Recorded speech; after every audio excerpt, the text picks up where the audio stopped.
Okay. Good morning. Great to see all of you here. I think I know most people in the room, but for those who don't know me, my name is Chaudhury. I'm the Associate Director of the Big Center, and we are very pleased to co-present this workshop with the Office of University Writing and Dr. Margaret Marshall. The director is here as well to kind of support us.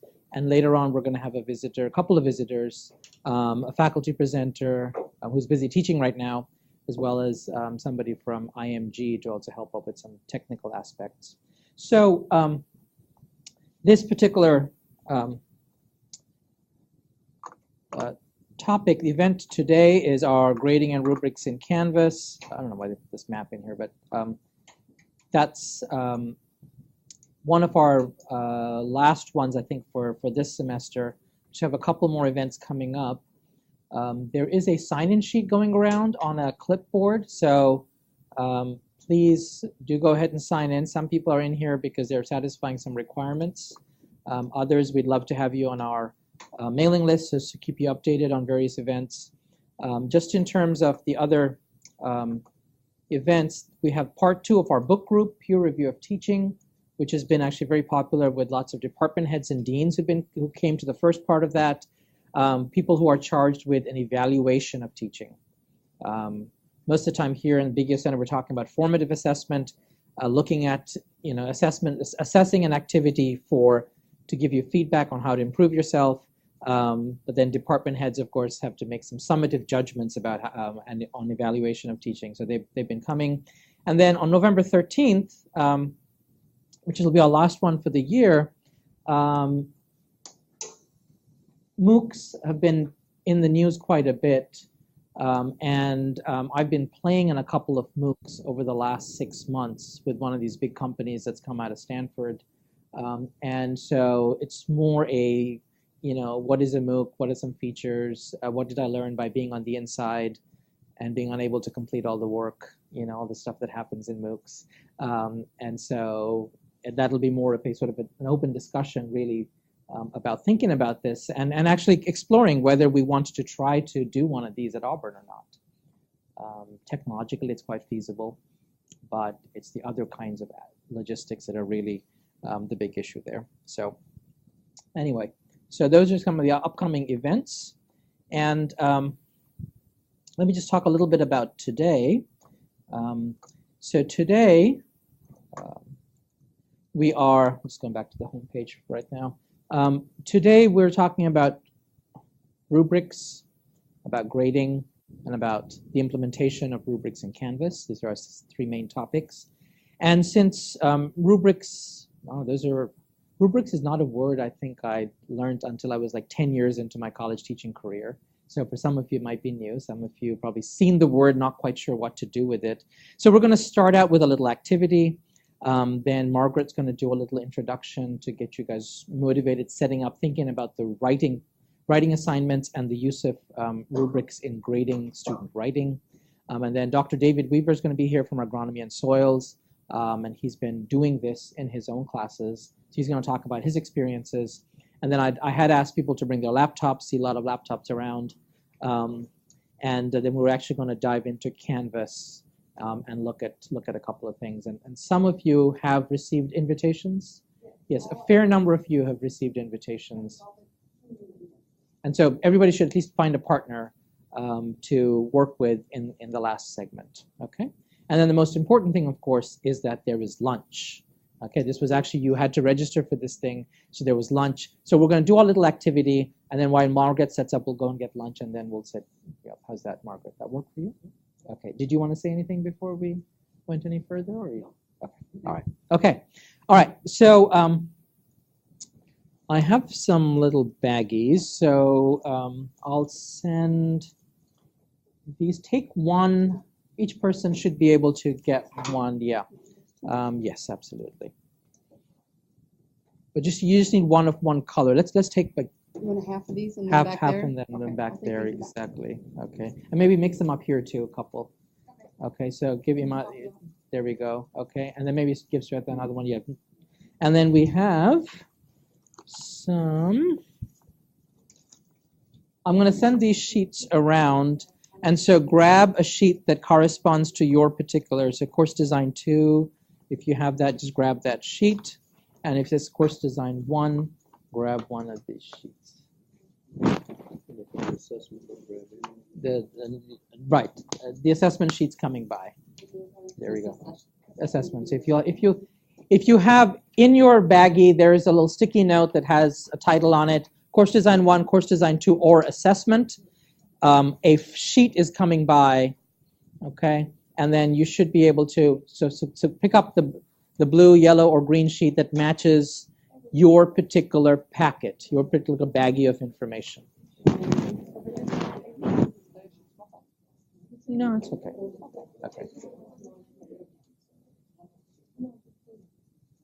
Extras?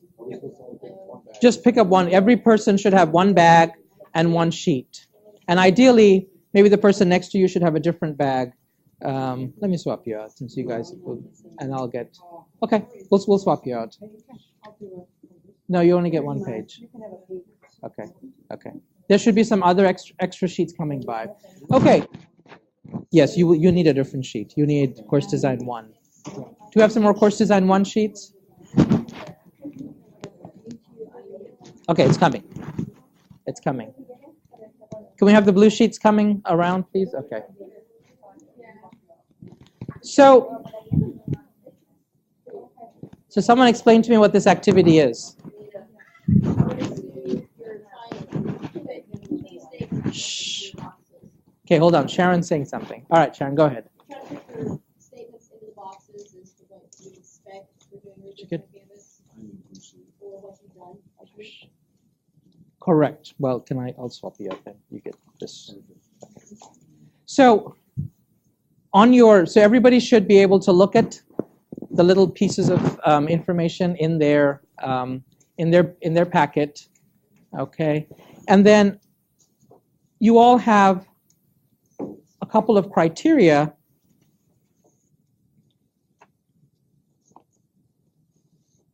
and some standards.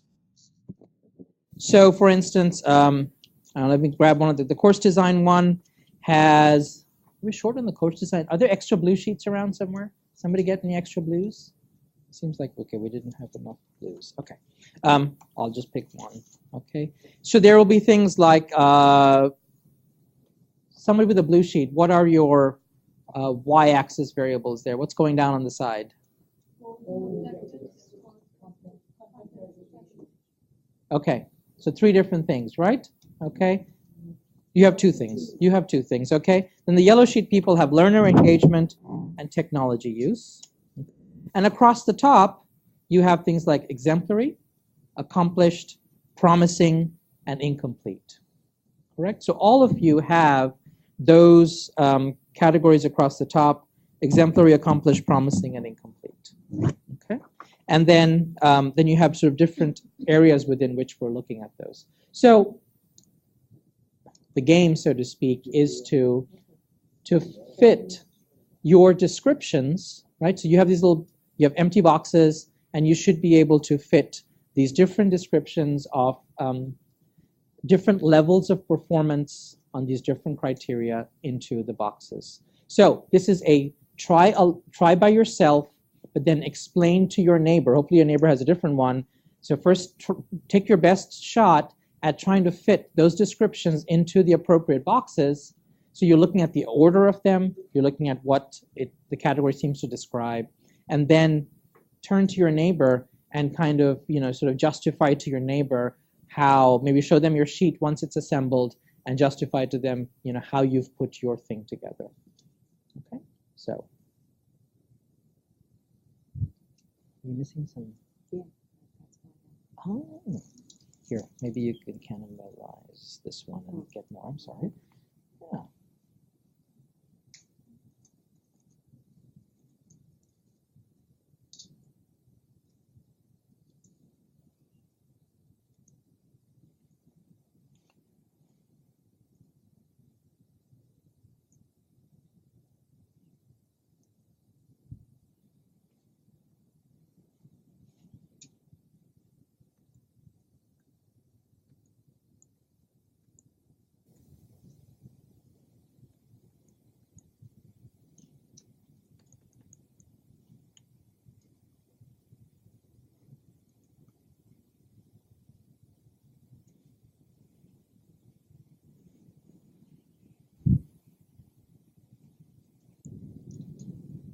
Looks like everybody else did get a complete set.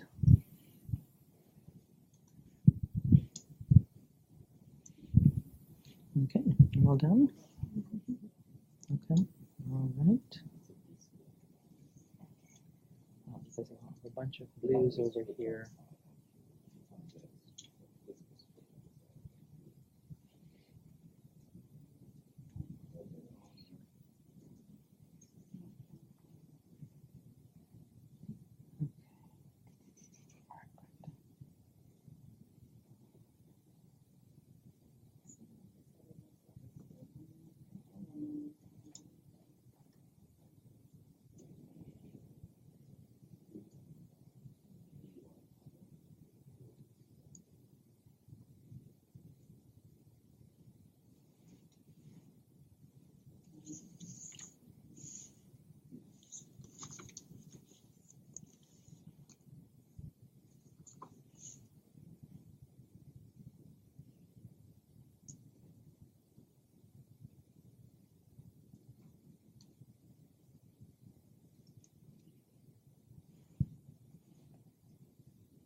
Okay, looks like more and more people are getting done.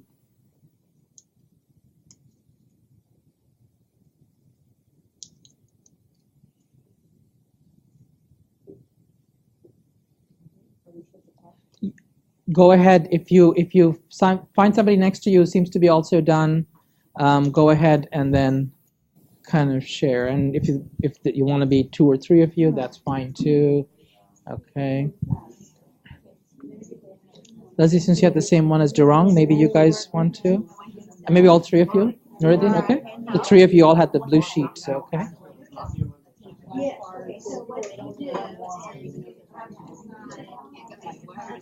Uh-oh. Okay, well, we'll do that a little bit later on, so we will come back and look at that, okay? So maybe you could, yeah. Maybe the 3 of you could kind of just work together then and just, can we just close the lid? Do you mind? Then you'll have a nice surface to put your thing on. So it should be, there we go. Okay, so then, because you and Daryl have the same one, and then, I forgot your name again. Brady. Brady. I was going to say Jason, but okay, all right, Brady. Okay, all right. Okay. So you guys should explain to each other kind of the, okay, all right. It's still the same sheet, but he has different things. What? Oh, he picked up a different one? I guess so. Ah, that's why. Okay, I'll get you put these back in. I'll get you the proper sheet. Thanks. No wonder it was so hard for him because it.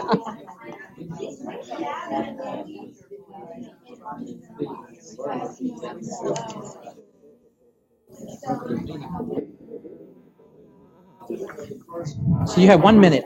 Do it. You can do it really fast. Okay.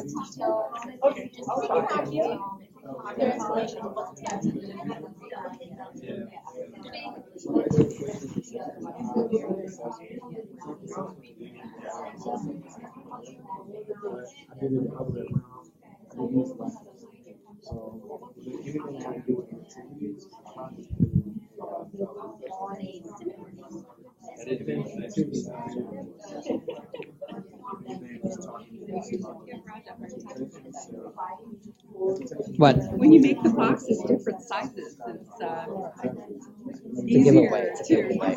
Right. It's a well. One plan was just to make it blank. I mean, yeah.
You are. You're good. Good.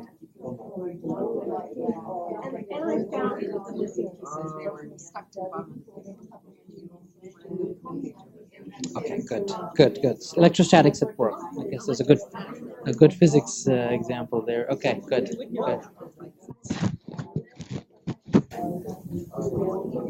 Yeah. You guys good? Okay. Okay. All right. Yeah, you just explain why you chose, and what you're learning in this thing. Okay.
Can we come back together as a group now?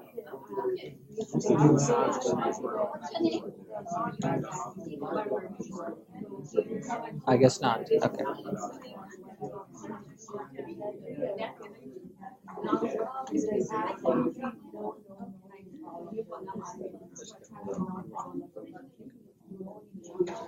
All right. So we've had some very lively discussions around the room, right? So I kind of threw you in there, giving you very little instructions about what exactly you were, rubricizing, if that is a word, beyond kind of the puzzle playing part of this, right? And Dr. Marshall did mention that, of course, if we'd made all the pieces of paper, the same size, right, and all the blocks the same size, that would provide a little bit more of a challenge because you could just do a shape matching thing right now and be halfway there at least, right? But so maybe it might be kind of interesting to just kind of see what a particular colored piece of paper, what you guys came up with, and then just kind of do a quick check. So do a self-assessment. So let me just pick on Archana. So Archana, you have a blue paper there, right? Okay, so so all the people with blue papers, let's see how we match up with Archana. So Archana, what did you come up with for your course design page 1? Okay, I had this, I'll start with the incomplete because that's the easiest part I do. So the goals and objectives are not easily located within the course, and some are missing and poorly written, and the level does not match the desire of learning outcomes. So that's incomplete goals and objectives. Have you ever been in a course where the goals and objectives are not very clear when you're in the course?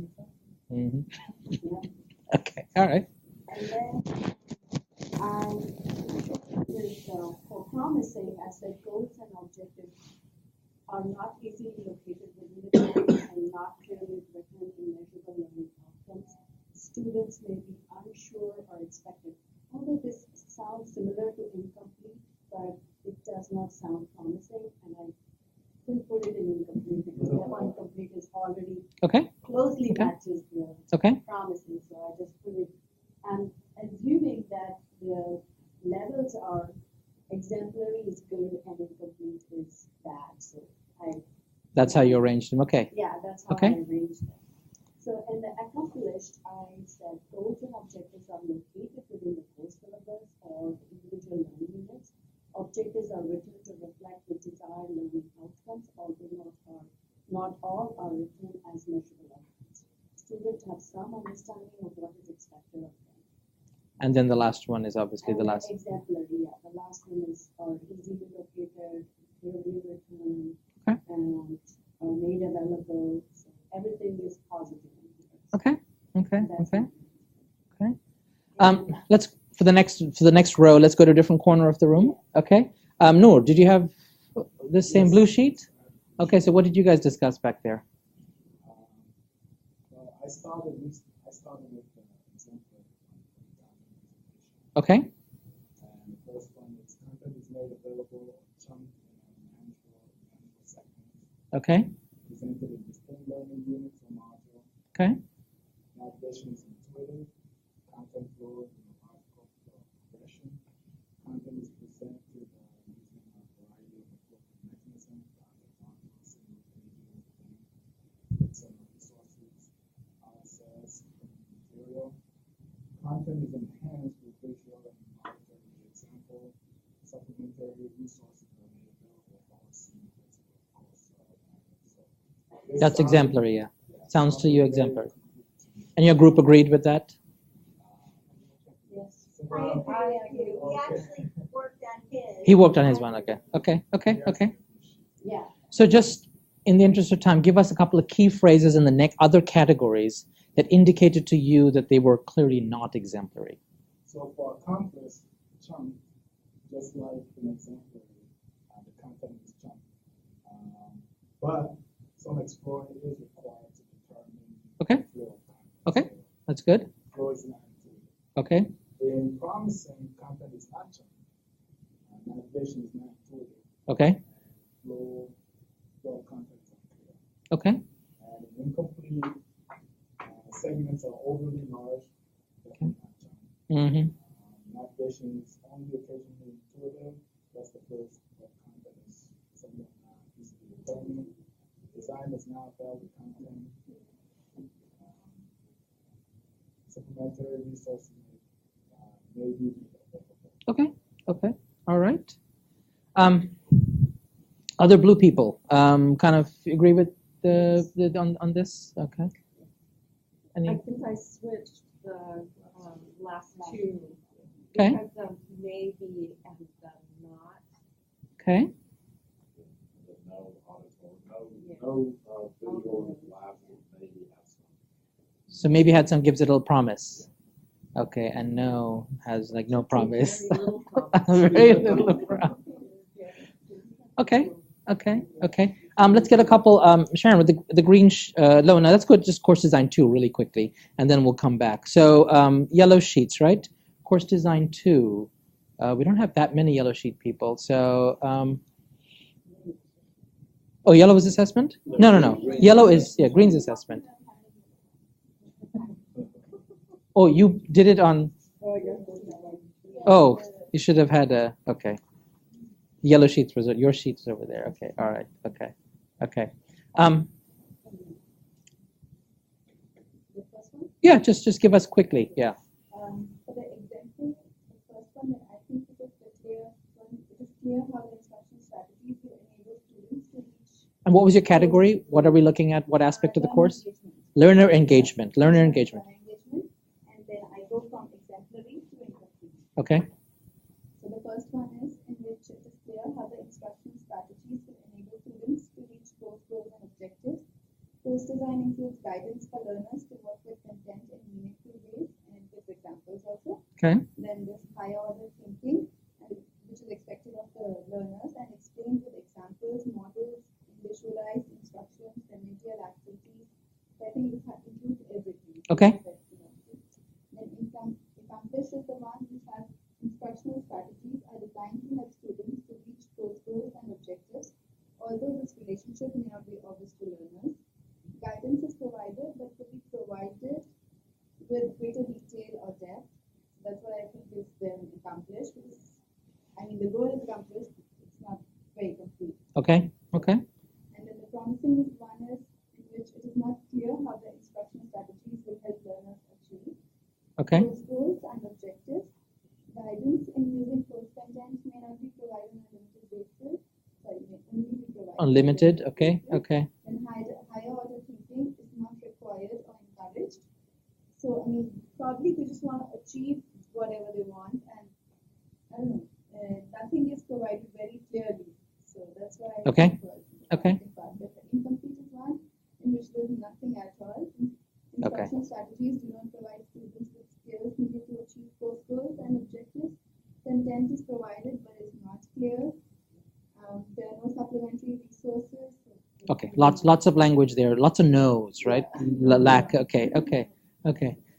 Dr. Sue, on the second one, do you want to give us a quick why you? Yeah, this category is technology use, and it was very easy to categorize. Okay. It's very clear. Very clear. Okay. Okay. Okay. Okay. So exemplary, the tools available within CMS. I don't know what CMS Content is. management system. Yeah. Okay. That's fine. Okay. The CMS are used to facilitate learning by engaging students with course content. CMS tools are used to reduce the labor intensity of learning. Technologies are used creatively in ways that transcend traditional teacher-centered instruction. A wide variety of delivery media are incorporated into the course. So everything Okay. is perfect. And then from there, it just goes down, down, down. Okay. Okay. Other yellow people agree kind of with that? Okay, on that second yellow category. Okay, Jerome? Yes? Yeah? You agree? Okay. All right. Okay. Let's look at the green sheet. Okay. The green sheet. Shweta, you want to give us a couple, then Robert, right? Yes. Okay, we'll get you to a couple. Yes. Give us Okay, the category here is expectations. in assessment, right? So we're looking at assessment as the area. Okay. That exemplary and sales assessments match the goals and objectives, and learners are directed to the appropriate objectives for each assessment.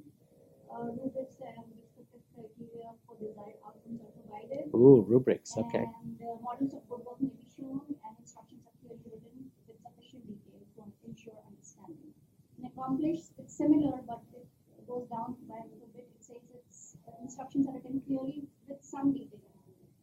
And for promising, it changes to instructions lack detail that would help students understand how to complete their activities, and there may be some explanation of how assessments may be scored or graded, but it's not sort of complete. And in incomplete, it says instructions are limited or absent, and expectations of grading criteria are not provided, and assessments bear little resemblance to goals and objectives. Okay. Robert, you want to take the second row and tell us what that is? Okay, the second one is assessment design. The best one is assessment activities have face validity. Some activities involve higher order thinking. Assessment activities may focus on tasks similar to real-world applications of skills. Multiple assessments are included. At least 3 different types of assessments are used. And then, of course, like all the rest of them, the assessments are designed to mimic authentic environments to facilitate transfer. And then further down, no higher order thinking or skills are required to complete the assessment. And then typically do not include tasks that are relevant beyond the scope of this course. Okay. And then from there on, Oh, I guess that was just that was you going the other 3. other 3. Keep going. So I read everything on the first Well, the first one. Yeah. And then the next one, like all the rest of them, there's slightly less required in each one. Okay. Okay. Braden, the last row. Self-assessment is the last row, and for exemplary, I had many opportunities for self-assessment are provided. Self-assessment provides constructive, meaningful feedback. For accomplished, it says self-assessment activities are included, and self-assessment provides feedback to learners, and it kind of went downhill from there. So for accomplished, there's a few self-assessment assessments may be included, but they offer a little more feedback and flashcards, and then incomplete was there may be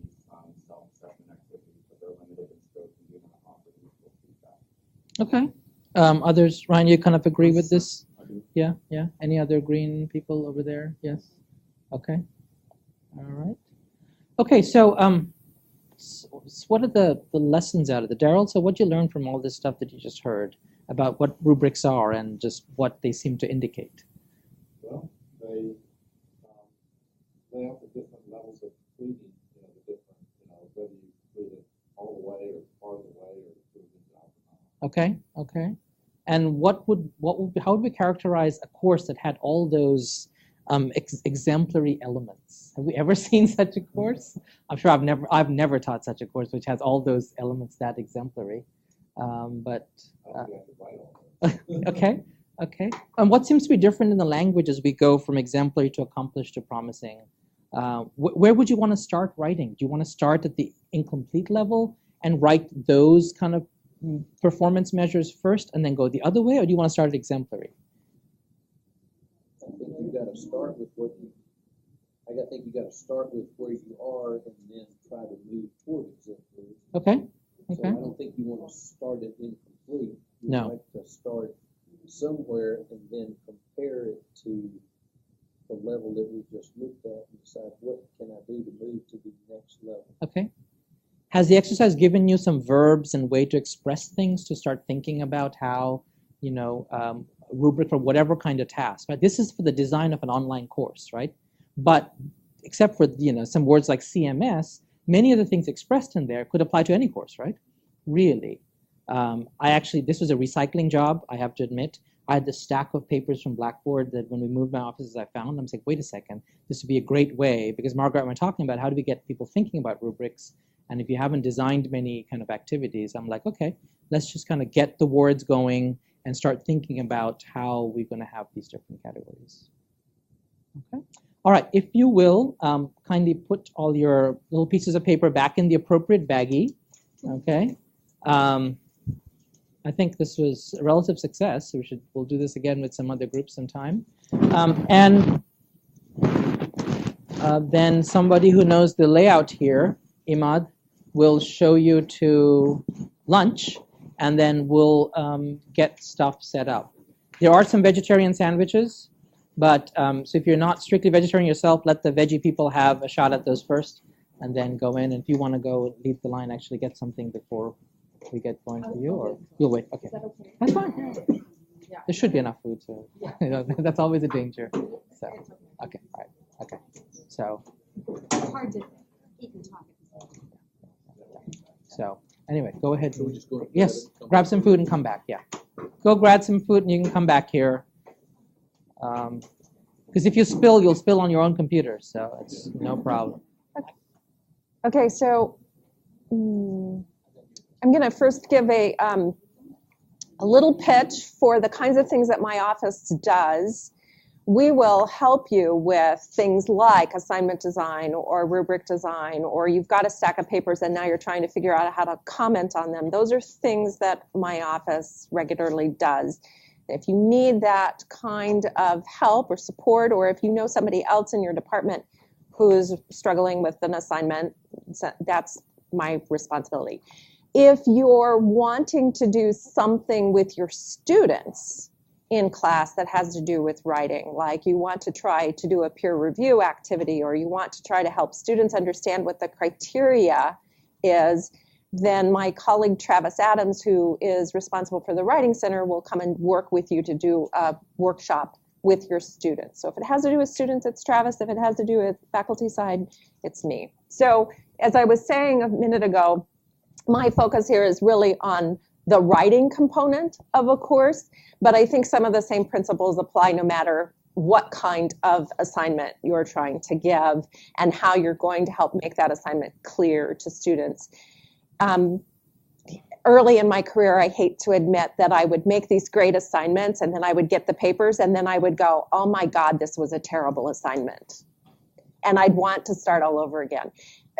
Eventually, even I learned that if I planned in advance, I could avoid those moments where I thought, oh, I should have never given this assignment. So my key principle number one is you need to prepare in advance. If you're doing an assignment, You really need to think it through and make decisions based on what are you trying to accomplish. So lots of people at the university now have it in their head that because we're focused on writing, that they should just drop in a writing assignment into their class. But they haven't necessarily thought about what kind of writing assignment, for what purpose, where does it go in the class, what am I really trying to accomplish?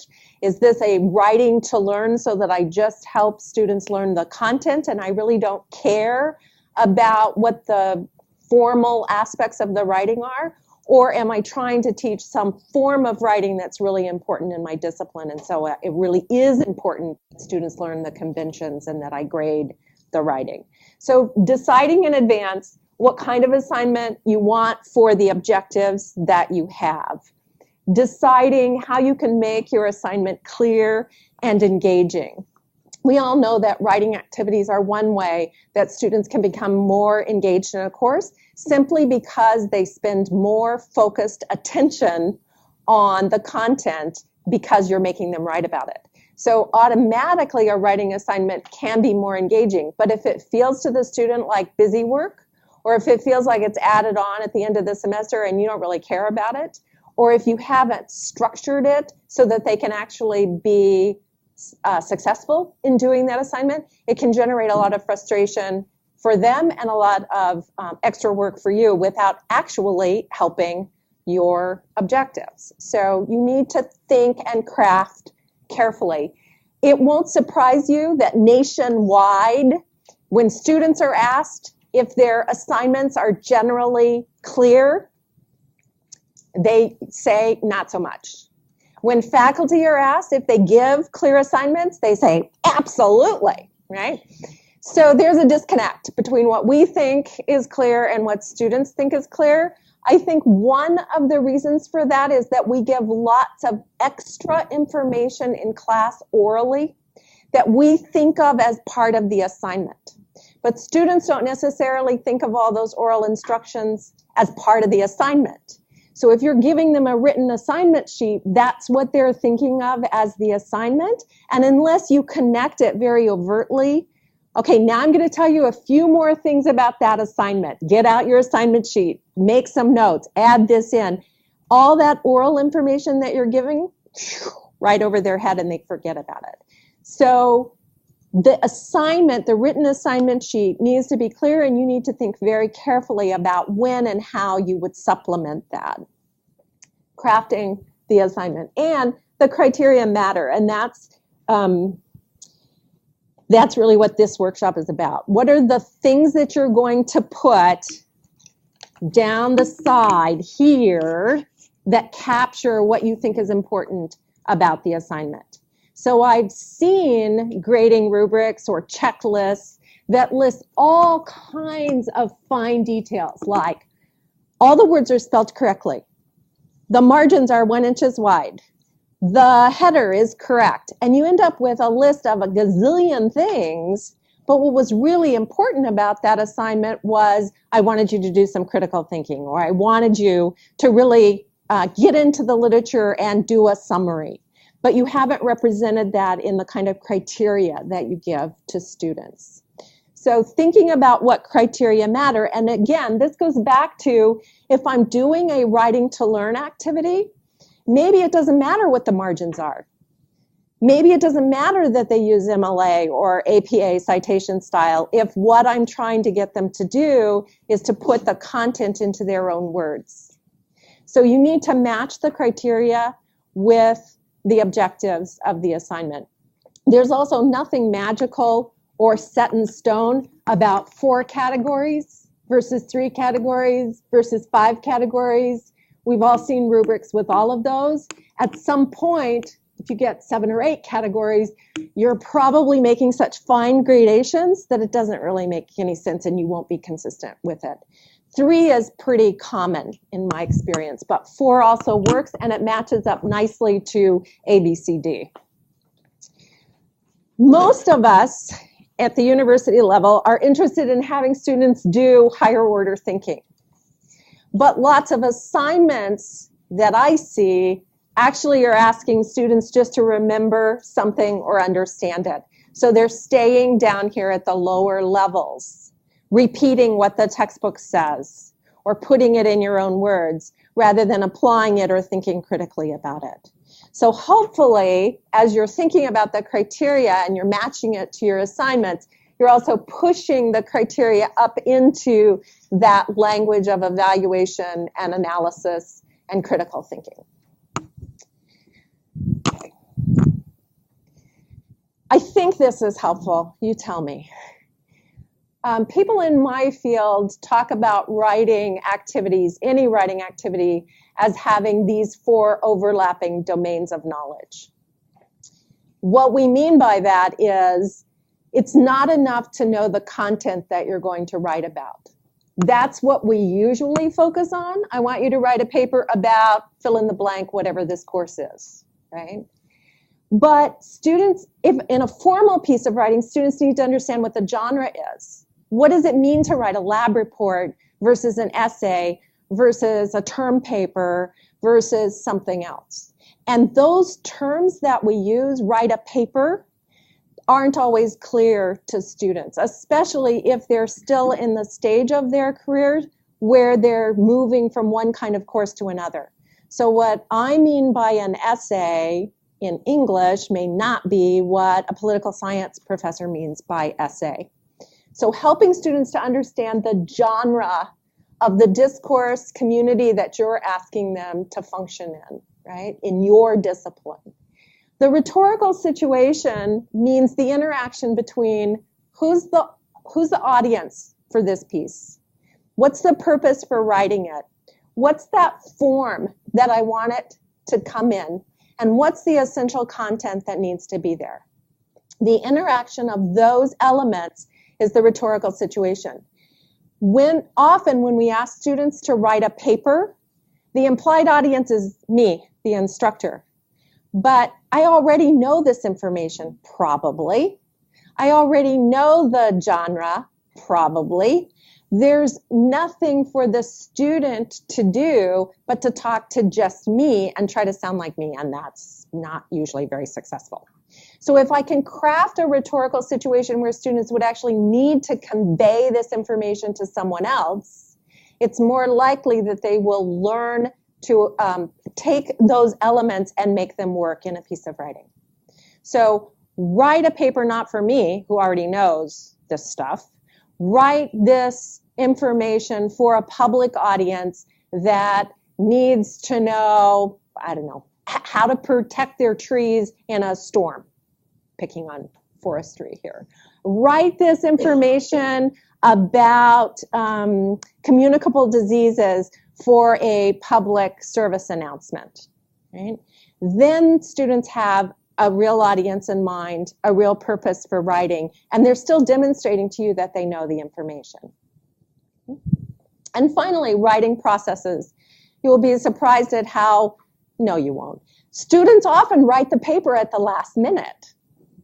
And guess what? They very rarely give us their very best work because they've done it at the last minute. So most students still need some help with thinking about, how do I get started? What kind of work do I need to do before I even begin the writing? How do I work on the writing to make it clear and appropriate for this purpose? And key for me is, and how do we get them to proofread it before they turn it into us, so that I'm not looking at all the mistakes that they already know they made? So in a former life, I lived with students in a residential college for 5 years, and I was always appalled at the number of students who would say, oh yeah, I have that paper that's due, but I'm gonna start it tonight at 1. Really? And you think you're gonna get a good, yeah, no. So we need to help them think about their writing process if we want their best work. Okay, yes it did. Okay, so if we want better assignments, if we want better writing, we really need to get better assignments. So this is the moment where we talk about that. This is a quick summary. Assignments should provide the context. It should give the reasons for the assignment, some kind of authentic reason for doing this, not just to show me that you've been paying attention to class. There should be some kind of connection to the course objectives, or to support their learning, or to apply those higher order thinking skills again. There needs to be real details. What exactly is it that you're asking them to do? How will they get it done? How will you guide the process? All of those things. And we need to give them the rhetorical clues. Who's the audience? What genre are they supposed to be producing this in? And so on. So if you look at the handout that I gave you, there are some examples of assignments. And I thought we would just take a minute to look at one of these. So look at the first one. Example 1, term paper. The question is, if you were the student, would you know what to do?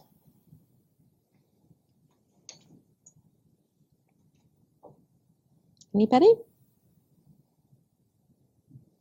I see shaking heads.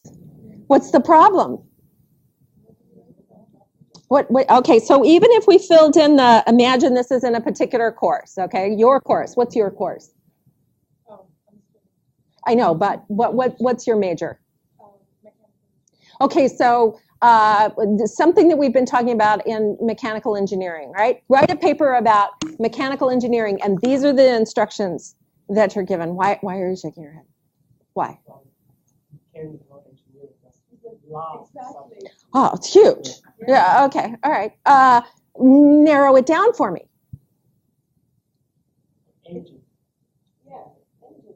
Engines. Okay, so even if this assignment says, I'm going to give you the topic that's related to our course, and now these are the instructions that you have, could you do this? Yeah, I don't know who I'm writing it for. I don't know. 5 pages, really? That's the most important thing? Yeah? Okay, so if you were going to design the rubric for this assignment, what would you do? What's the criteria that you need to list? Okay, so I'm going to grade the student on they wrote 5 pages, they wrote 4 pages, they wrote 3 pages, they wrote no pages, right? What happens when they write 7 pages? Is that more than exemplary, or is that they didn't follow the rules? Oh, okay, so you see the problem, right? Okay, and if number of pages, and what's the other thing we have here? 5 references. Those are the 2 criteria? Everybody's going to be happy with that? Why not?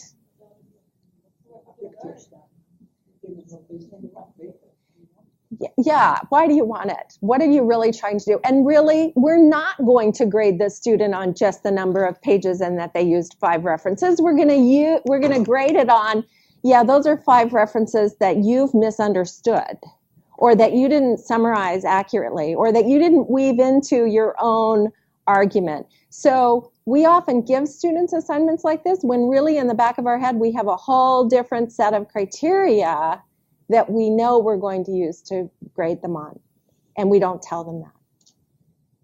Okay. Let's try one more.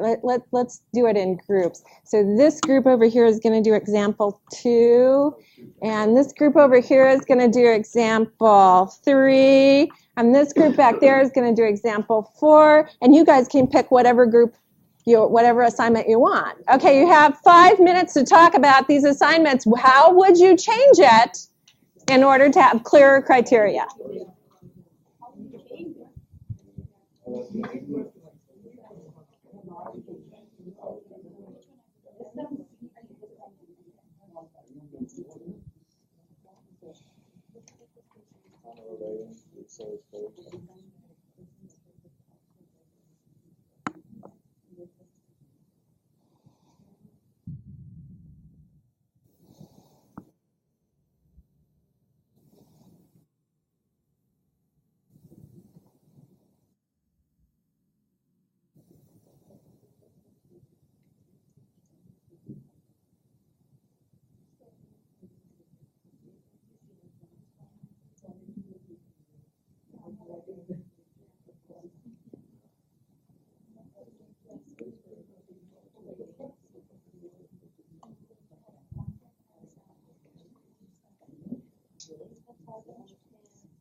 All of that stuff is what you were just talking about.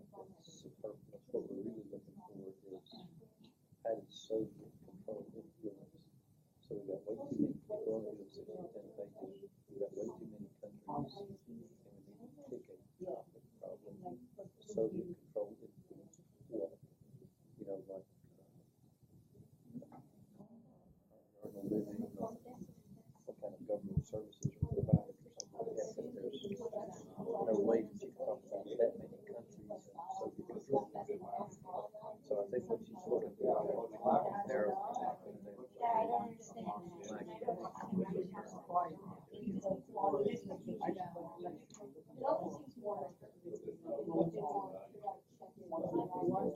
Oh, yeah, a hard copy of it, so that we're progressing And on. also,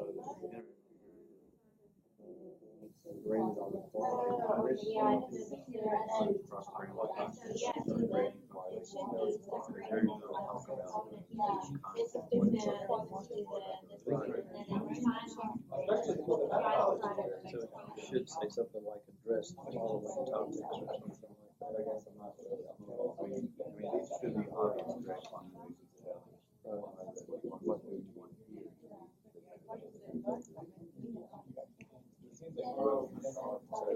the way we can do this, and this is a little better than that. This is probably even better than that. But it's the last one that's really long.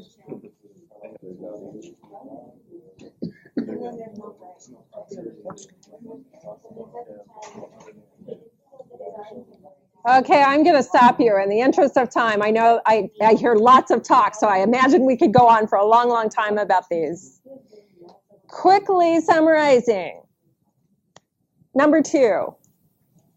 So we looked at this, and it says Soviet control and influence over about 6 countries. And so this is a small step better than the first one we just looked at. There's topic needs to be narrowed. So Soviet control and influence over what? Like government services or daily life or jobs, or, we need something. If you're only going to write 6 to 10 pages, we've got to narrow this thing down, and we've got to tell them what we're looking for. Mm-hmm. So again, we've got way too much on the 6 to 10 double space pages, writing quality, spelling, and all that stuff. So too much emphasis on the mechanics, not enough on the content. Okay, does everybody see that? So it's pretty easy to look at somebody else's assignment and go, yeah, no, that it's much harder to do that with our own. Right? Okay, second one. Or third one, sorry. The third example. Oh, you did the second one also? Okay, and so if you were going to rewrite this assignment, you might help students take this very broad topic and think about writing a proposal of their more narrow focus. You might change the criteria to include some content. That would be a good thing. Yeah, some evidence of research, perhaps. Yeah, those would be good things. Said that they'll grade based on proper grammar, correct punctuation, but also write what actually they want to, what the person wants to see in their paper. Yeah. Like, right. to understand.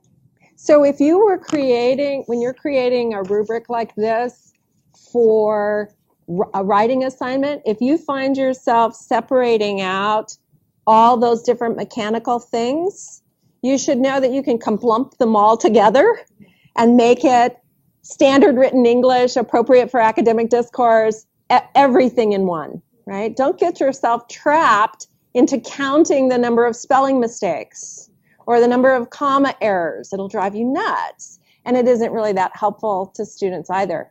The other thing that you can do, especially in an upper level course, is you can treat that as a given. Of course, we expect standard written English, evidence of proofreading, correct prose, appropriate language. That's the minimum floor.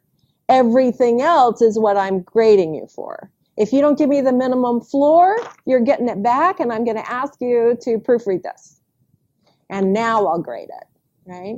And you can say something like that in your syllabus and be done with it. But again, you have to gauge it by the level of the course and how much writing experience your students have had. Okay, next example, number 3. Did you guys in the corner do number 3? Okay, tell us about this one. There's some things, well, in general, they had high level of detail towards the end, which it was kind of like, this is what we expect to be in it, and that should have been maybe more towards the top.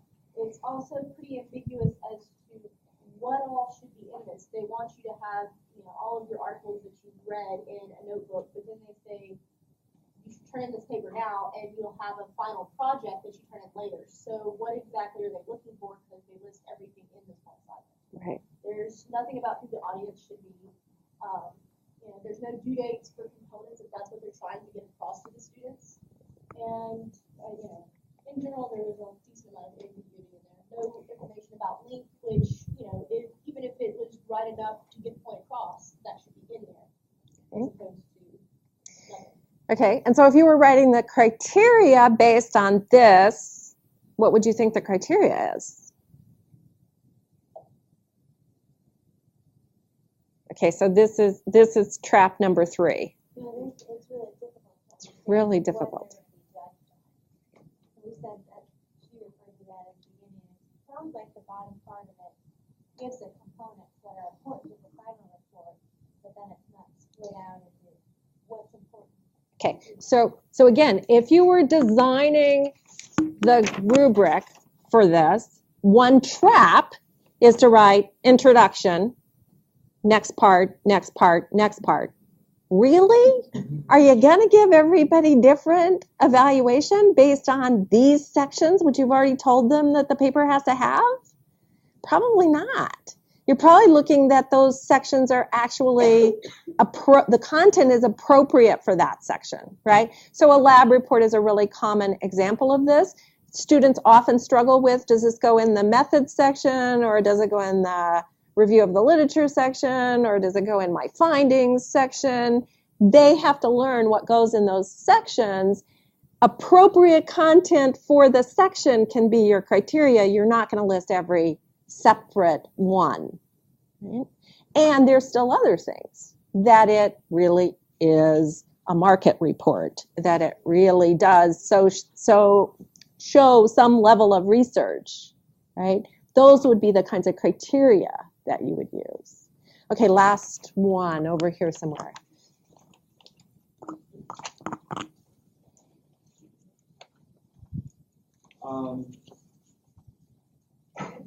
There was a couple of things. One brought up, we really weren't sure who the audience was that the paper was being written for. The link, there was kind of, they did a good job of going through providing instructions to what the student needed to do to get the data collected for the purpose of it, but then when it came to the time to actually write the report, it didn't really seem like they gave a good idea of the length for the different sections or what type of expectations they placed on it. Right. How it would be graded. Yeah.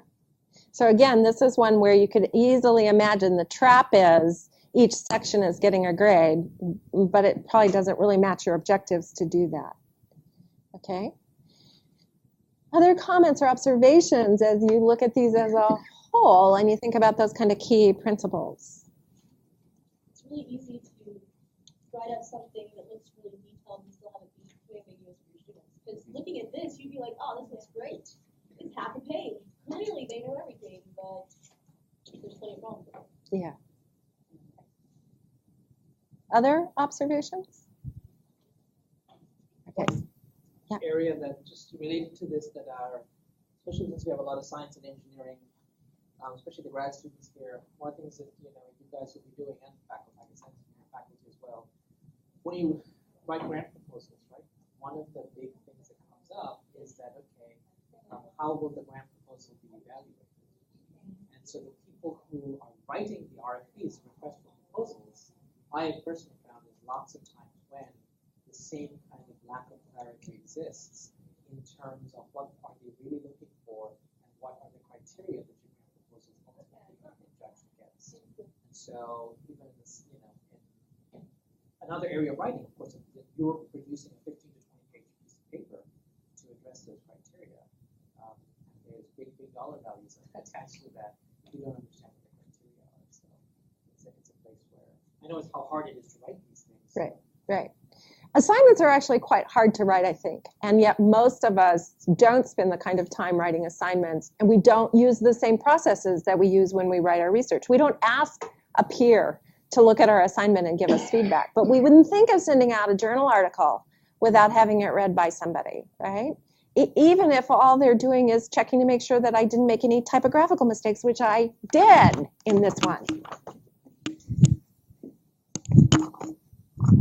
Okay, so last thing, and then I'm going to turn it over to Dr. Weaver.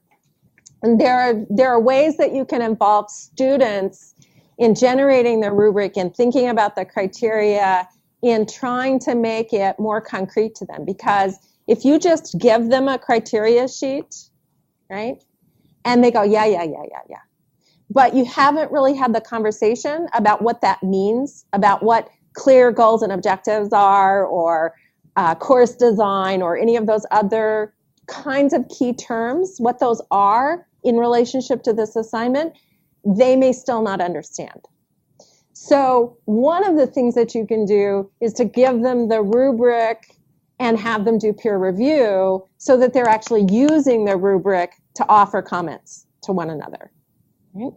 You can also give them the blank sheet and the assignment sheet and have them fill in the criteria. And if your assignment is well written, they should be able to do that. So you can, 10 minutes in class, having them do the rubric can save you hours of time in grading, because now they actually understand what you're asking them to do. Or at least maybe they'll have a better chance of understanding what you're asking them to do. Proofreading before the submission, if that's going to be my floor, that's a given. You've given me reasonably correct prose. You need to be sure that they're actually doing it and that they know you're serious about it. My favorite strategy for getting students to proofread is the very first time you have them turn something in class, you make them turn it over and write you some kind of note. Really doesn't matter, it turns out, what the note is. It could be, what was the hardest part of this? What would they work on again if they had more time? Doesn't really matter. What matters is that once they dirty up that clean printed copy, they're much more likely to turn it back over and actually correct the things that they see are wrong.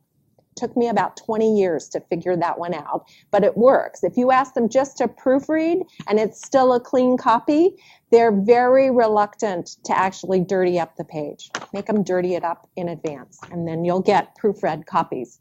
Then you can say, after you've done it once in class, that you expect them to do that level of proofreading on their own for all subsequent papers.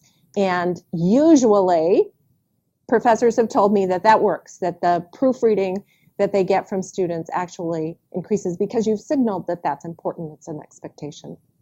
And last, using your comments to help them revise. So you can actually think about your comments and your things that you're circling on the rubric as a way of helping your students to revise or to do the next assignment. If you're using a rubric, you can concentrate your comments on things that are very specific, that really do go into the revision, and not just repeating all the same language that you've already given them on the rubric. So it's a time saver element. And I'm sure that Dr. Weaver is going to talk more about that. I'm done. Okay. Thank you.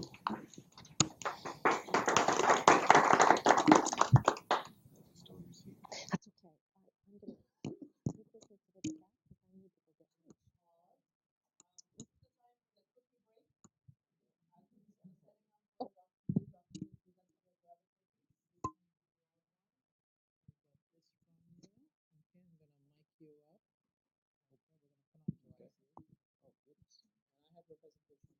All right.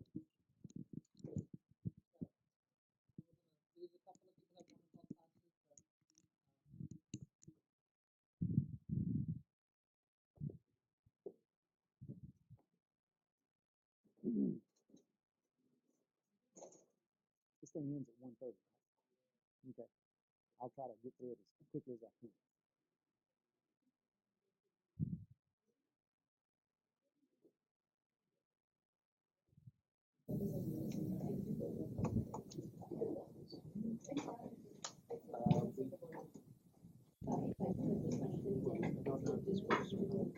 If not, okay.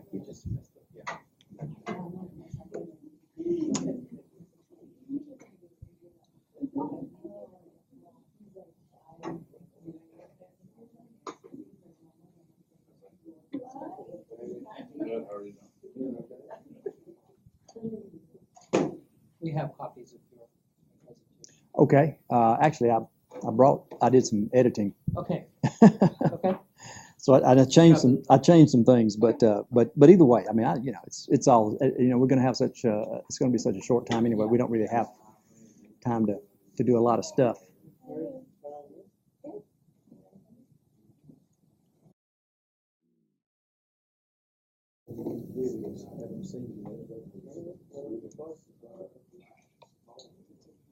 I like meetings where you have cookie breaks. It's a great concept.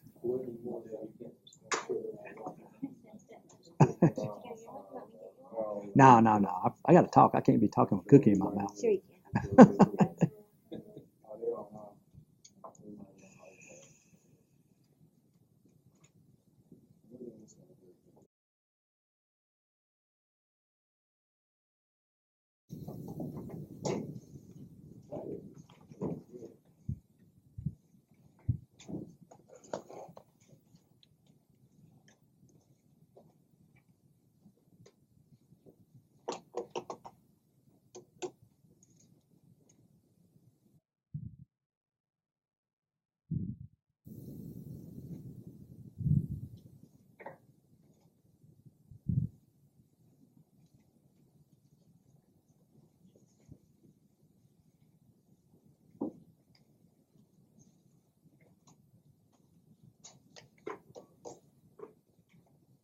All right, so we're very happy to have Dr. David Weaver, College of Agriculture, Department of Ground and Soils, talking about his use of rubrics. Okay, just a little background here. First of all, 4 years ago, I probably didn't even know what a rubric was. I may have heard the word here and there occasionally. But through my efforts on the University Writing Committee and other things, Dr. Marshall and a couple of my colleagues were able to go to a teaching workshop, an assessment workshop up at a Rose-Hulman Institute in Terre Haute, Indiana, a year or so ago, and I was able to attend a workshop on rubrics.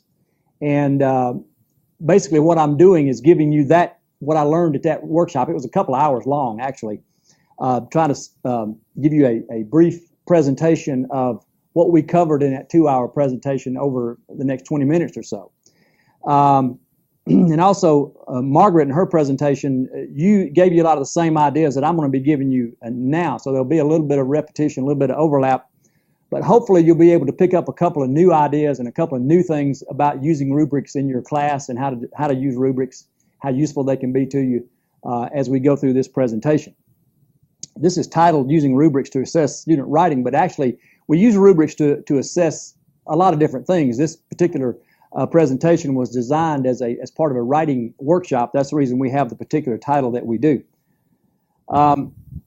This is a proposal form for addition and revision of courses on university, here at university. You have to fill out this form if you're proposing a new course or if you're doing any type of revision of a course. This is the first page.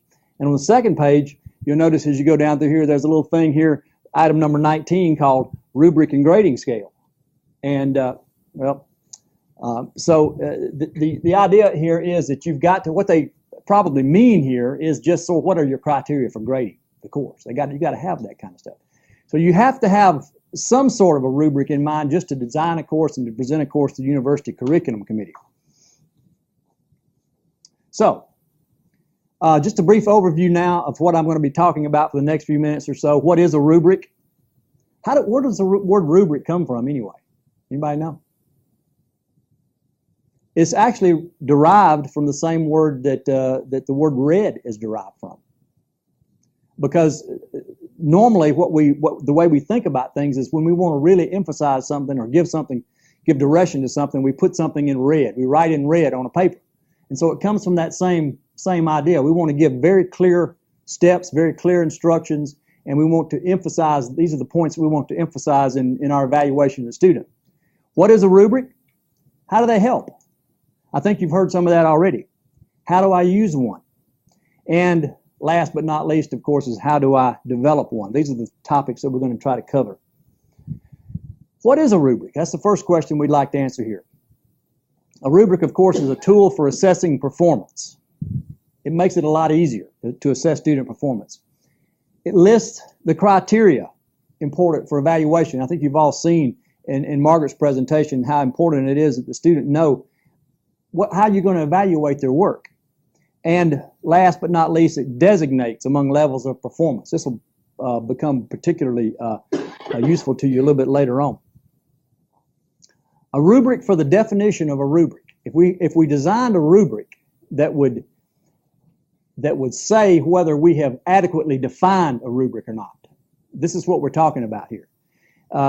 If we're going to define a rubric, the answer or the definition should provide a clear and we want it to provide a clear and concise explanation of the concept of a rubric. That would certainly be good, the first place to start. The answer should include the various components that make up a rubric. The answer should include an example that illustrates the comprehension of the rubric.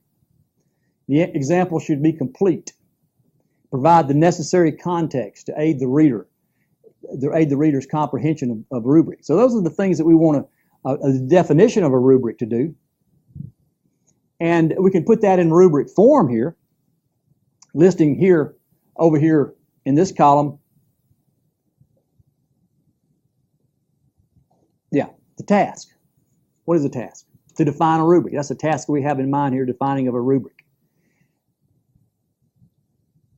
And then we have, on the left-hand side, the dimension. Of course, we'll have more than one dimension in an actual rubric. The dimension here is the criterion. The dimension is, has the student demonstrated sufficient comprehension of the concept? And then in the columns to the right, we have the various levels of achievement here. Exemplary, 5 points. Satisfactory, 3 points. Needs improvements. The exemplary, of course, you have a clear and concise explanation of the concept. There are several things that help us to identify what the exemplary definition of a rubric would be. And then there are, things that would fill the satisfactory level but not quite be as good as the exemplary level. And notice that we basically only have 3 different levels of achievement here. We've got one over here that, of course, usually people leave out. They don't have this in the rubric, but you can, of course, put that in there when students don't do anything and don't do anything.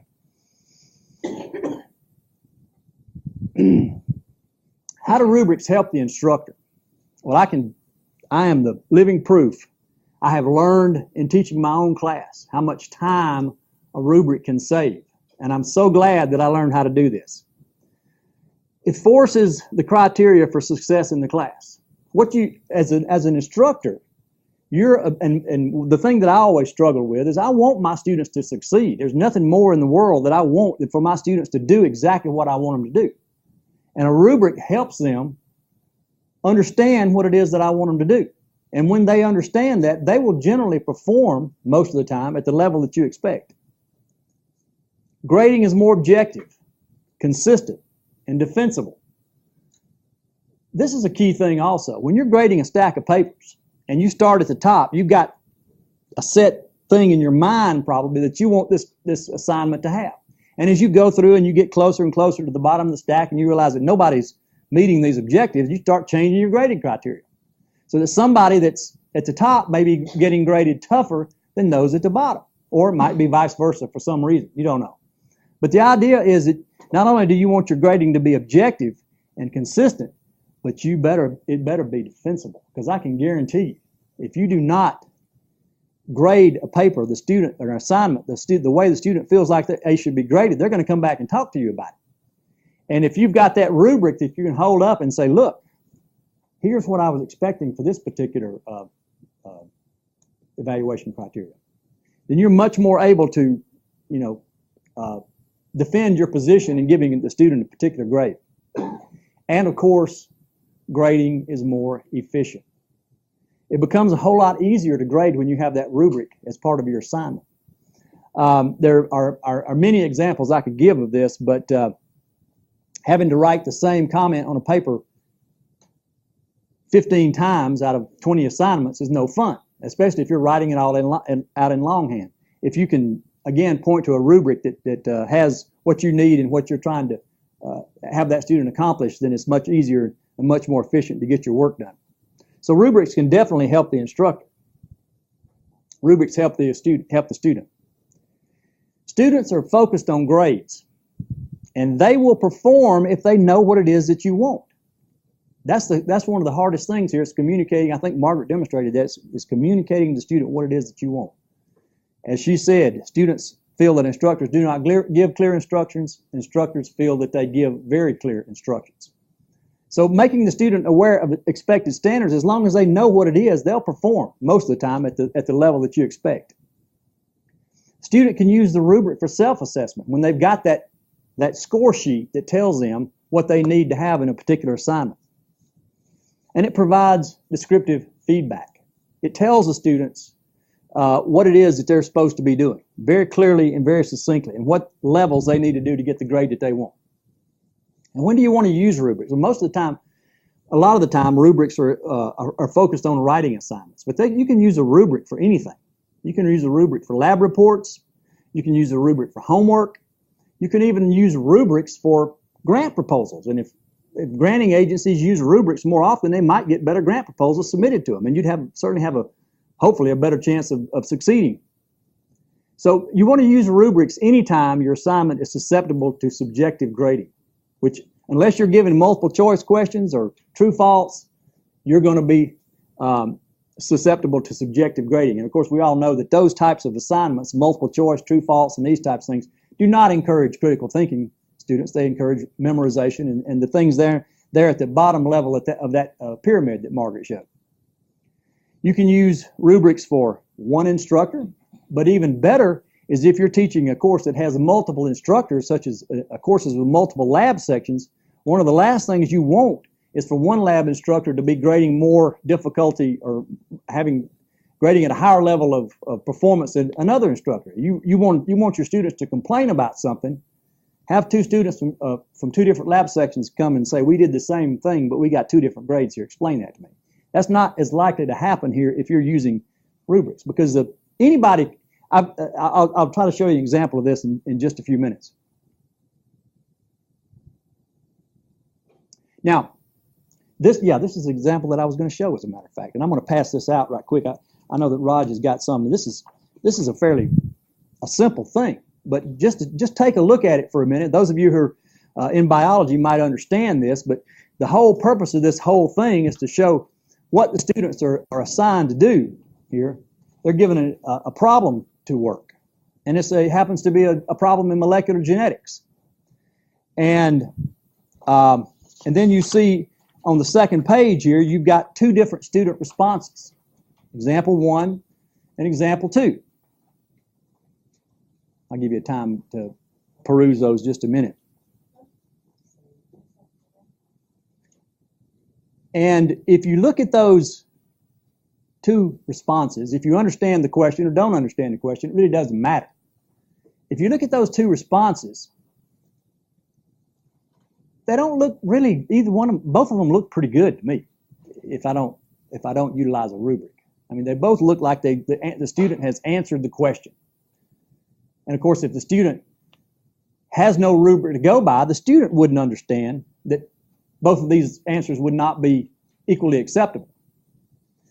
But if you go to the third page and you look at the rubric here, I don't think there's anybody in this room that using this rubric could not separate these two answers into which one was the exemplary answer and which one of them was merely an adequate or a good answer.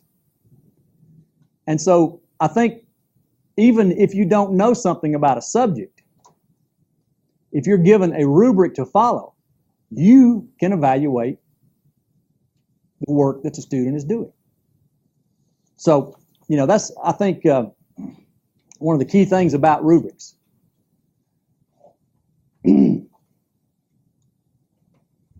Now, what does a well-written rubric accomplish? I mean, rubrics are like anything else. You can have good ones and you can have bad ones. Just like I say, you can have a rubric for a rubric. But a well-written rubric will address all the relevant outcomes.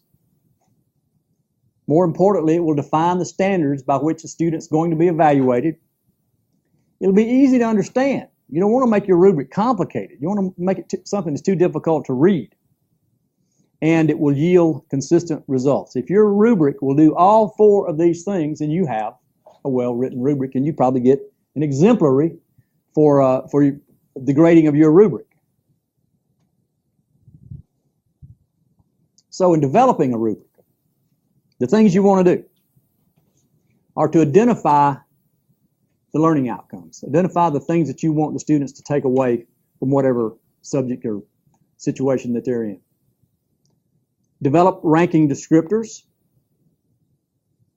And I think the last two here are probably the most important things that you have to do, and the two most important things that you should take away from this. And one of them is to check the rubric and revise it. You've got to run it through the system one time. You got to give it to your class. Let them react to it. Let them turn in their assignment based on the rubric. And you will see right away what you left out. There'll be mistakes that are very common in there that you didn't anticipate, or that for whatever reason you didn't think about. You didn't think it would be necessary to tell a student to do a certain thing, and you realize that, yes, we need to be evaluating this particular thing in this assignment. And then, most importantly, to use it. It's one thing to write a rubric and develop a rubric, but if you don't use it and apply it, it's not going to do you very much good.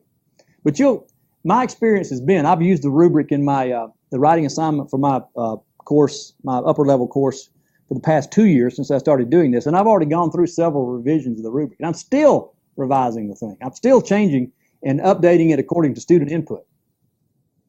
So it's a thing that is it's a living, breathing document. Once you get it developed, it's very important to assess it at every level. Learning outcomes. And this is part of the designing of the rubric. What are the most important things students should be able to do? Where have I spent the most time? Although this is not necessarily the most important thing, it's generally related to what you want the students to know, what you spent the most time explaining to them. When you're designing the rubric, you should avoid the terms know, learn, and understand as part of the evaluation process. Better terms: identify, describe, apply, explain, create, evaluate. You want to avoid, and another thing you want to do in a rubric is to avoid negative terms. Even the lowest level of performance should have some positive connotation to it. Needs work is pretty positive. It's not as negative as this is not going to get it, or you need to go back to the drawing board. You know, these are the type of terms you would probably need to try to avoid.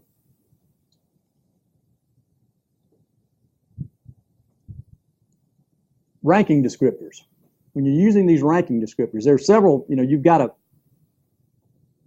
decide how many you're going to use, first of all. And 3 works, or 4 are probably about as many as you want to go with. You want to decide how the outcome is demonstrated. What is the best thing the student can do to demonstrate, to get the outcome that you're looking for? Determine the ranking range. Again, the numbers are what you're looking at here. And you've got to write the characteristics of each ranking. Oftentimes, it's better to start with the highest level of performance and the lowest level of performance. Start from there, and then maybe fill in the one in the middle or the 2 in the middle that you're going to have as you go through this process. Now, we had a group exercise, but in the interest of time, and I believe my time is almost up here, and I've got a couple more slides to go here. We're not going to go through that, but basically, what the group exercise would involve here is to prepare a lab report, develop a rubric for the preparation of a lab report for an experiment. This is what the students are supposed to do. You're supposed to develop a rubric for this, and as an example, objective or criterion, explain why your results differ from the theoretical results. Well, there we go. You have to decide on the ranking range for the rubric criterion and go from there. So this is something that would probably take 10 or 15 minutes. Generally, you would have on one side no explanation, and you would have on the other side considered all the various possibilities of why the results didn't work, and you would have things sort of in between there. And develop the characteristics of each ranking. It's pretty easy, actually. Here we go. Checking the rubric. Are all the outcomes addressed when you're evaluating the rubric that you've written? Do the ranking descriptors allow for a full range of skill? Do students and other raters understand the descriptors? Very important. Are consistent results produced? Well, you don't know whether consistent results are produced or not until you've actually field tested the rubric and see how well it's working.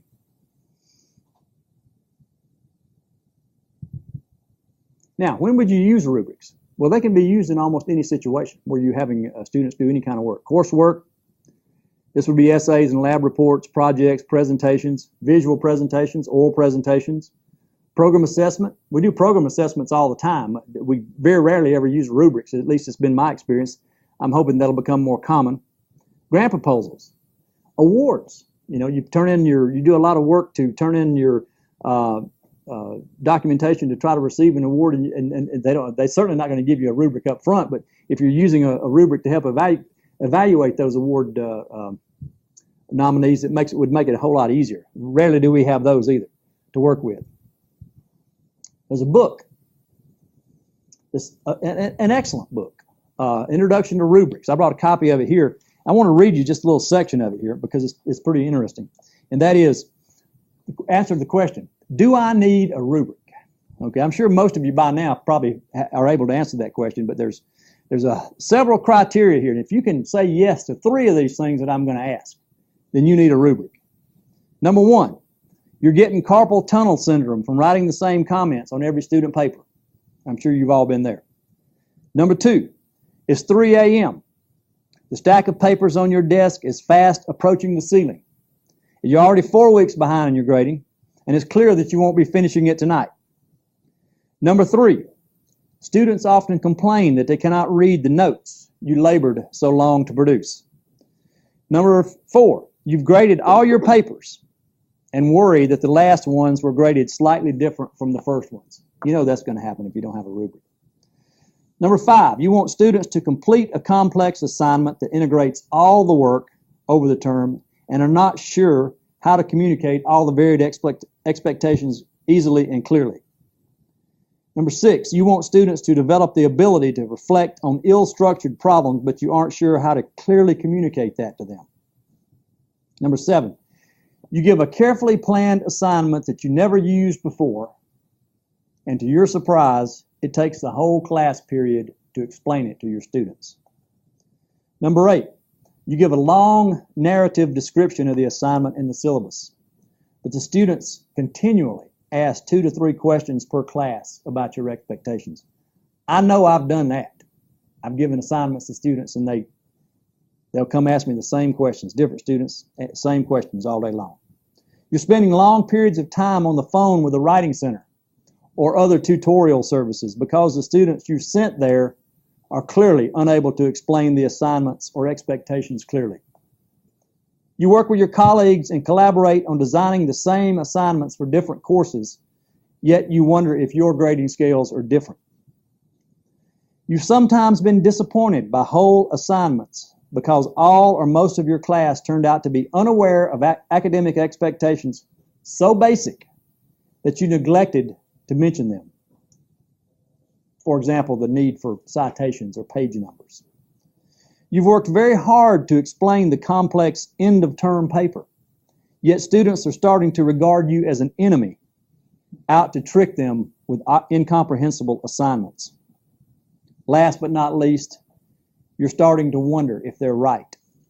So I'm sure that if you're like me, you can answer easily yes to 3, 4, 5, or 6 of those. Just quickly to summarize here, there's a couple of things that I want to point out. There are resources, online resources. Rubistar4teachers.org has an excellent framework. You can import rubrics from this website and adapt them to fit your needs. There are others. This is the one you don't want to go to here. I'm not sure what this is all about, but I tried this one. It doesn't work. So don't go there. Other resources, the American Association of American Colleges and Universities, they have a website here. They also have a whole section on rubrics for you and a little acronym there for you. But I believe, in summary, rubrics will save you time.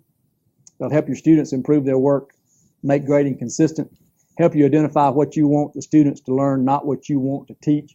And from my experience, every one of these is true, and I'm so glad that I discovered, after 25 years of teaching, how to do it properly.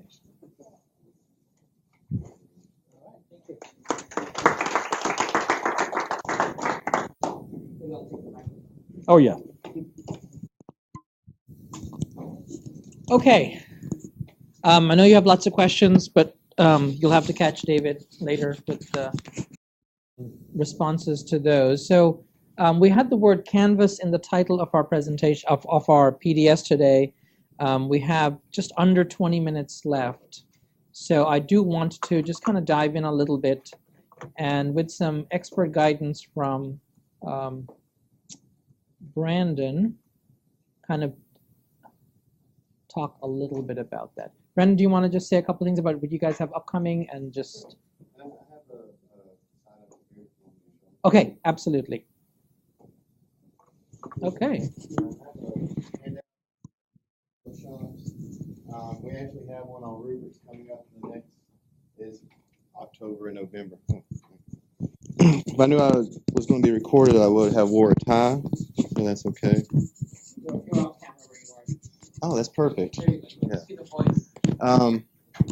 But we have some workshops available, so please sign up, and we go through the how-tos. Today, we're kind of just covering the what's possible. So you learn all about the pedagogy from Dr. Marshall and Dr. Weaver, so this is more of the what you can do in Canvas to actually translate what you learned into rubrics online. So, you want me to log in? Sure. Yeah. Okay. You can just put, if you want, just put it here and then it'll...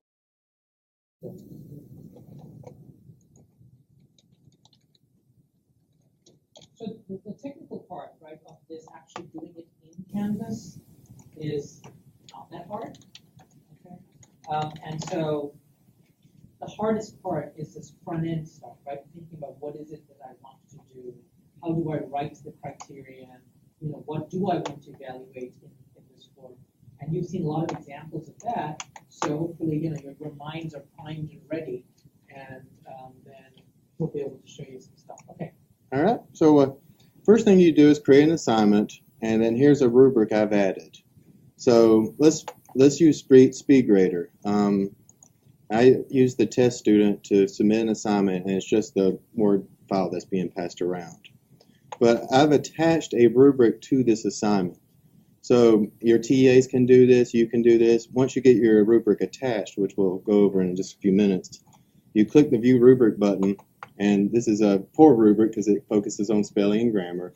But you have your criteria and then how well they did. And you just click whatever they accomplished, and it automatically puts in all the points for you. So once you get them all in, you save, and then they can come in and see what you've chosen for the rubric. And all this is all together, so they can see it all in this one assignment. And you can see this little comment that the test student provided, and then I can give comments back. So you have what they learned through the rubric itself and any other additional overall comments you may want to add to it. So Brandon, just in terms of the sequence of things, first you have an assignment that you created in Canvas, right? Mm-hmm. And the assignment could be any kind of an assignment, right? Any assignment. Okay, and then separately you created the rubric. Yes. And maybe we should go back and just kind of review that. Yeah. Let me jump to the one. I haven't added a rubric to assignment 3, so we'll go through the whole process real quick. Assignment 3, I have add rubric. This button went there before because I already added it.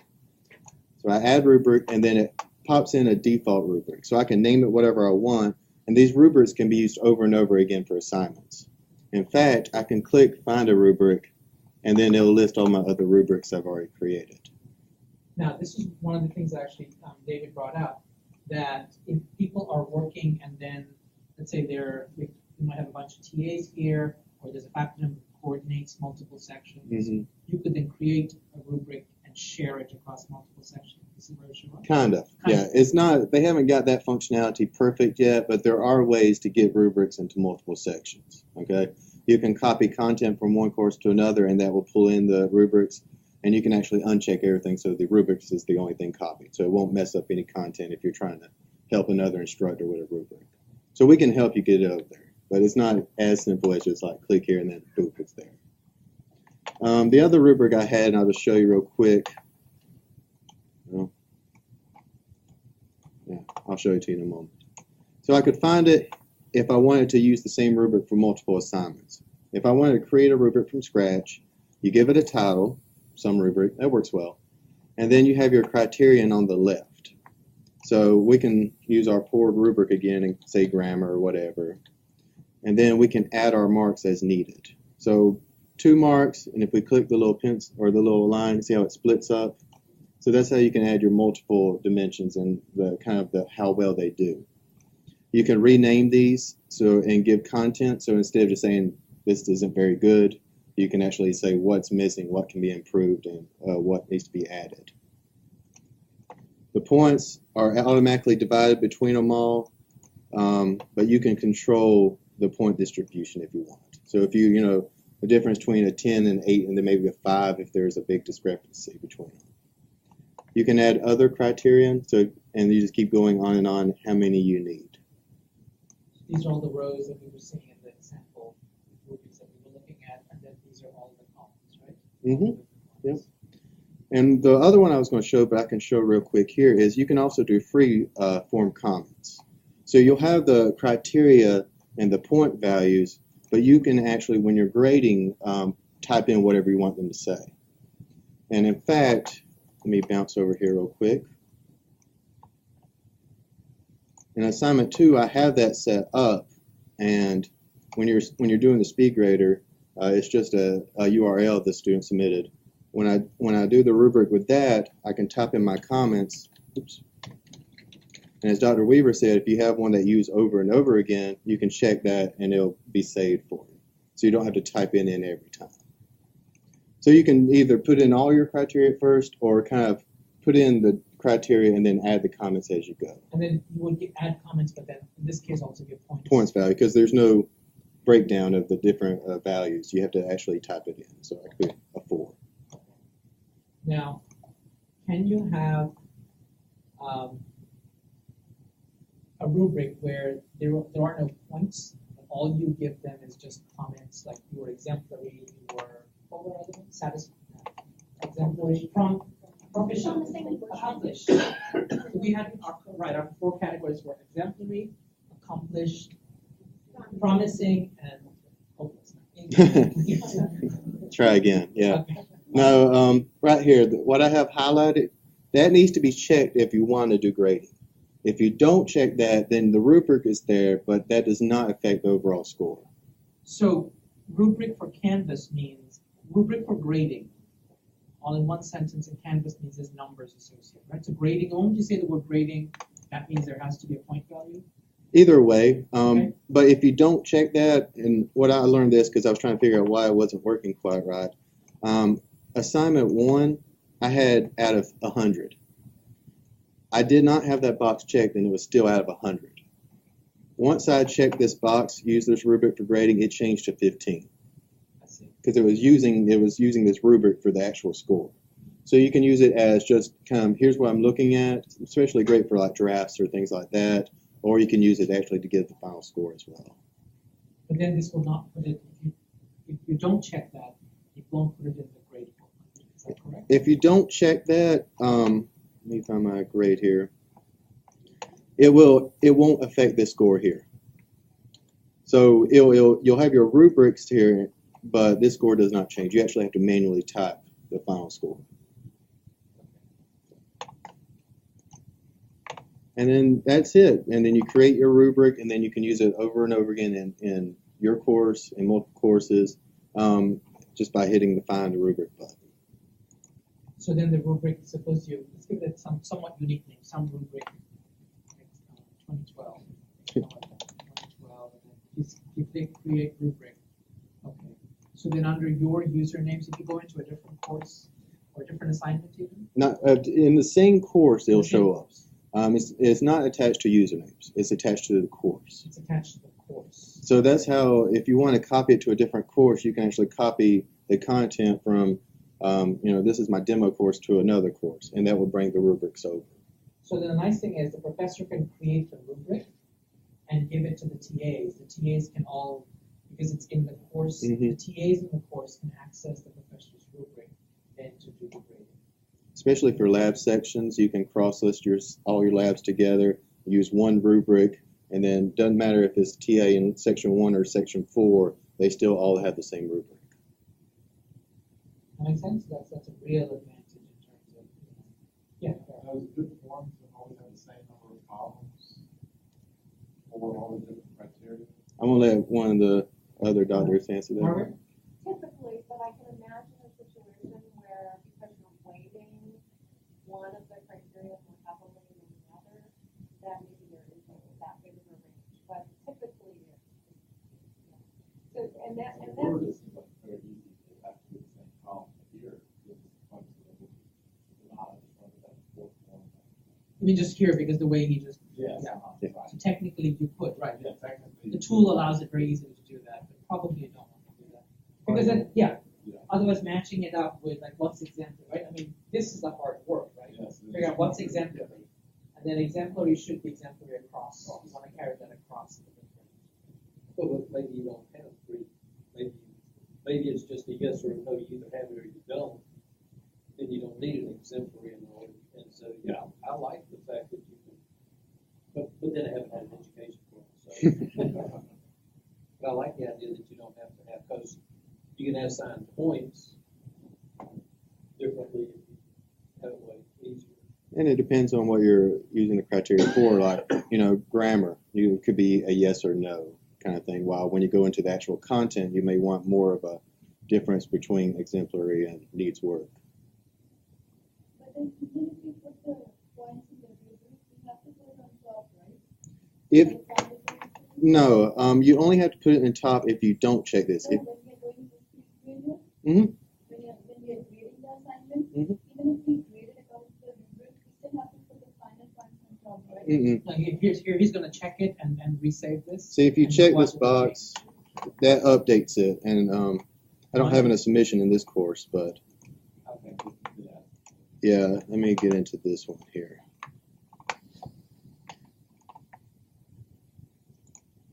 So this is the one that has the box checked, is using that for the grade. How does that 11 come up on top? Because see, it's out of 6 now, and if I save it, it changes it up at top. If you uncheck it, this box does not get filled in. You have to type it in.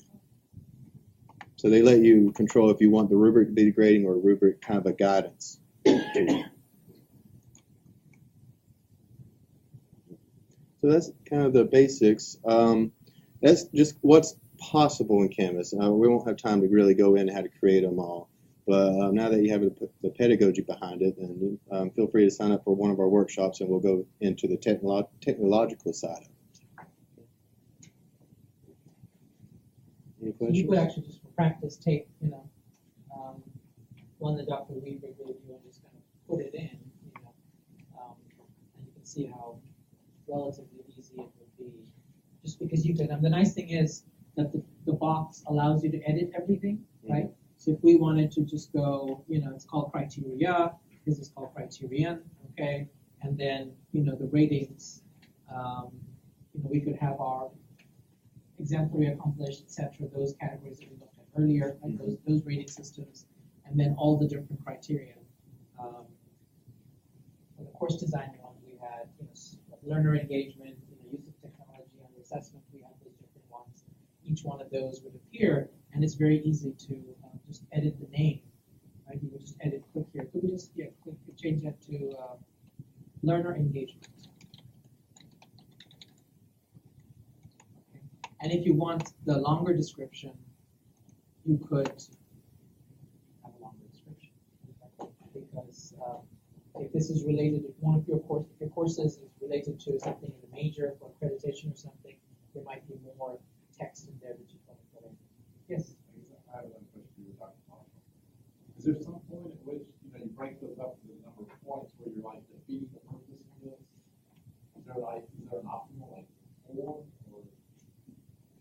I don't know, I can't think of the assignment, but I have seen rubrics that are so many criteria that I don't see how they could possibly be helpful. Right. Yours as a student. Right. And the other big thing to think about is, and maybe we separate from the other story again, not all of those rows have to be of equal value. So you could have critical thinking or the argument or the appropriate content, and that's worth 50% of the grade, right? And then including a graphic is worth 10 points. Yeah. You can make them unequal, right? The other thing that you can do is, and that I would urge you to think carefully about is, it's really easy to say all of something, some of something, none of something, right? So all the words are spelled correctly, some of the words are spelled correctly, none of the words are spelled correctly. That's not necessarily helpful to your students, right? So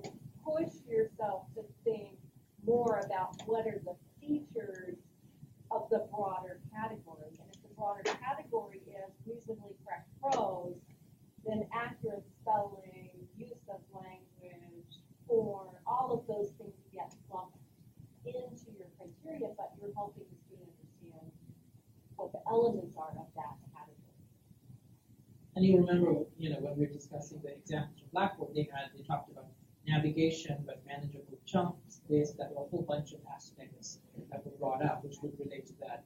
It's a category of prose, then that includes X, Y, Z, and so forth. It just seems like, as a grader, I like to have as many options as I can to assign a grade, but that's defeating the purpose of the form. When I have too many options. Like, every number, so if it was a 100-point assignment, I had 10 criteria, I had 10 options for each one, I'd be like, 10 more. Especially if you're a TA, when you're going by your instructor's criteria, if they break it down so many times, like, is that an 8 or a 7? I mean, it's very fine-tuned then. I think the other problem with it is that, the rubrics help you be consistent, and they make the criteria clear. But it doesn't mean that the assignment is now objective instead of subjective. You're still making a value judgment. So make the value judgment. That's why you're being paid the big bucks. I have another question. I teach a class where there are upper-level undergrads and grad students, and I have different expectations laid out in the assignment. For example, like the undergrads.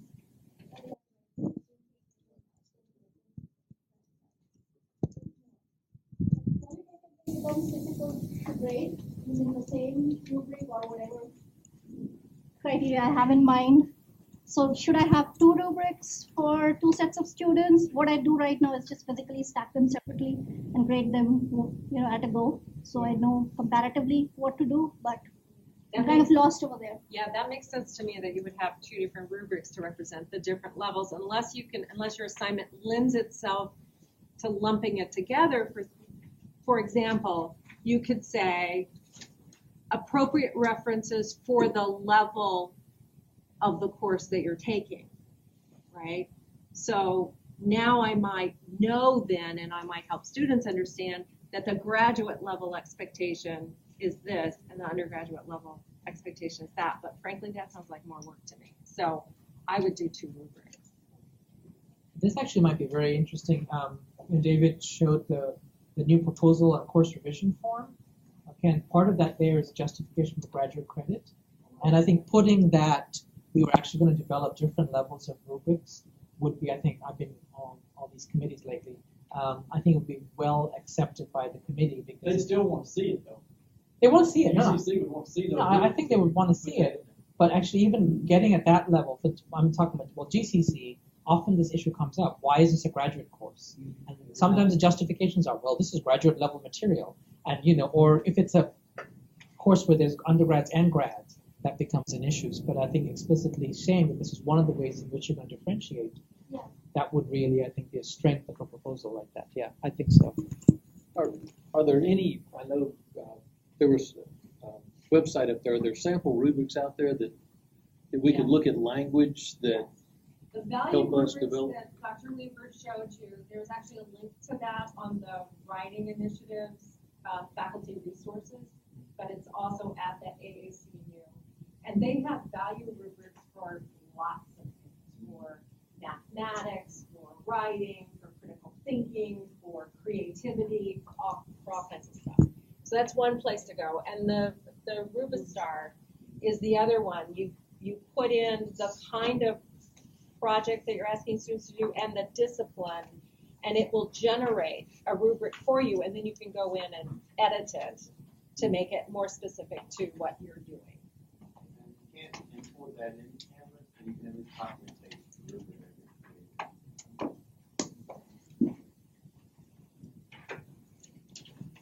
And if you ever get stuck on the Canvas side, go see Brandon.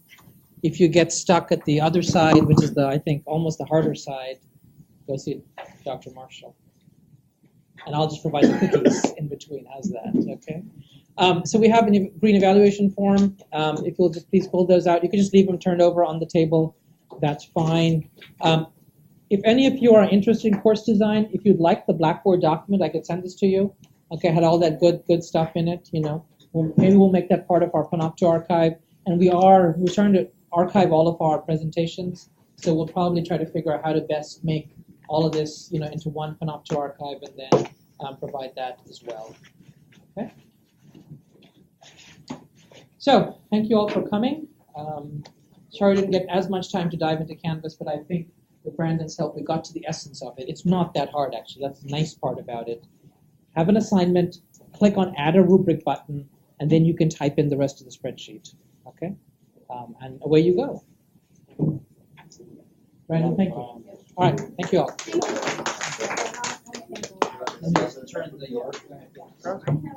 I look forward. Thank you.